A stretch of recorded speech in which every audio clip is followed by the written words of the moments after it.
көз карандысыз, ачык айкын, бурмалоосуз көрсөтүүлөрдү бир гана Үмүт ТВдан көрүңүздөр.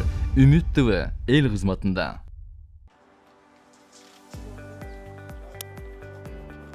Коронавирус учурунда оорулуулардын саны кескин көбөйүп, ооруканаларда орун калбай калгандыктан жугуштуу оорулуулардын жаңы ооруканасын куруу пландалган. Учурда ал план ишке киргизилип, курулуш иштери жүрүп жатат. Премьер-министр Кубатбек Боронов бул оорукананын куруу иштери менен таанышып чыкты. Ооруканада жандандыруу интенсивдүү терапия бөлүмү жана кош типтүү палаталар болот.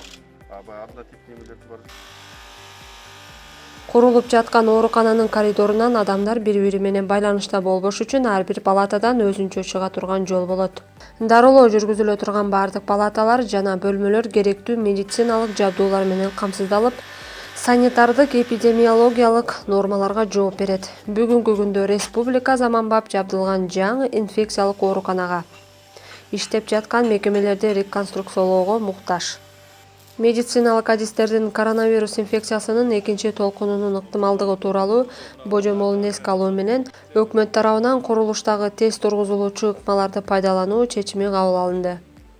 Бул ыкма медициналык мекемелердин жана жаңы имараттардын кыска мөөнөттө курууга мүмкүндүк берет. Бул өзгөчө маанидеги объект финансылык каражаттарды бөлүү боюнча маселе жаралбашы керек деп белгилейт Кубатбек Боронов.